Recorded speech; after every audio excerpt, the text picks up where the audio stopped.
سيدي مظلوم، أنا مظلوم.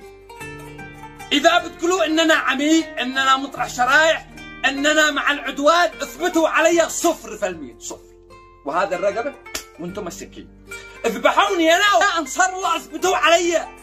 أين المجاهدين من أنصار الله الصادقين الذي هان معهم؟ اثبتوا علي 0%. إعدام، اعدموني إعدام، اثبتوا علي.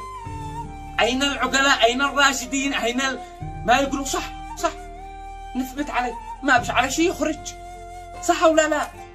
بيقول اثبتوا علي. إذا علي شيء أنا إعدام، اثبتوا علي أننا خائن وأننا عميل واذبحوني. يا رب أنا أدعيك دعوة من ألم في كل ظالم، أسألك أن تخسفه وتفرج على من هو بريء ومتهم من اتهامه حق عقابه يلغفه. أنا مصطفى ومن معه قد انظلم، فأنا أسألك هو من معه أن تنصفه، وأن مصطفى تبين أنه قد ظلم، حتى بزلة قول ما هي مؤلفه، فإحنا لمن أخطأ بحقه له لزم نرضي نحكم لو تزيد التكلفة.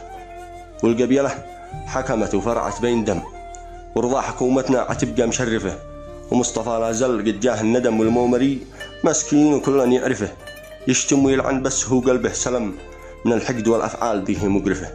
أنا أشهد إن حب الوطن عنده أهم، ونيته فيها صفا ما نوصفه. يا حكومتنا خلاص يكفي هرم، وكل من يأفي ويحكم موقفه، والناس أخوه والعدو واحد وتم.